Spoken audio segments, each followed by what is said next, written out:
The next area where you absolutely want to feel empowered to say no is when a player's idea is just going to break the world entirely or disrupt the narrative past the point of no return. Player creativity is something to embrace to a point. But part of your role as a DM is maintaining the logic and consistency of the world. That's why the rules exist, to give structure to the chaos. It might be fun in theory for the artificer to roll to split the atom. But if you're running a high fantasy campaign where even there's airships, you don't even that doesn't mean that nuclear physics are on the table, right?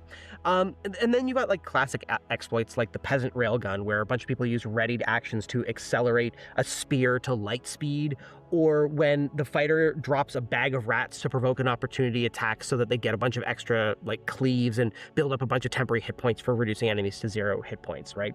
Or then you've got like the infamous Simulacrum Wish loop, where a high-level character casts Simulacrum, then has their copy cast Wish, then Wish to regain Simulacrum, and repeat forever.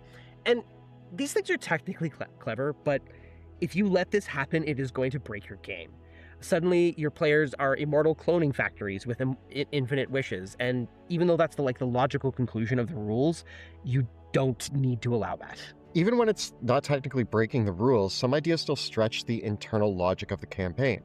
Why don't we just hire every mage in the kingdom to handle this threat for us? Or with my 3 months of downtime, can I craft and sell enough magic items to become the richest man alive?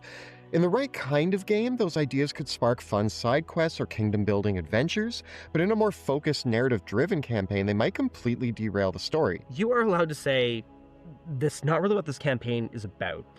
I think that in these cases, this is an example of allowing the players to optimize the fun out of the situation. Like, part of it is the players do have to buy in to the campaign itself and the narrative itself.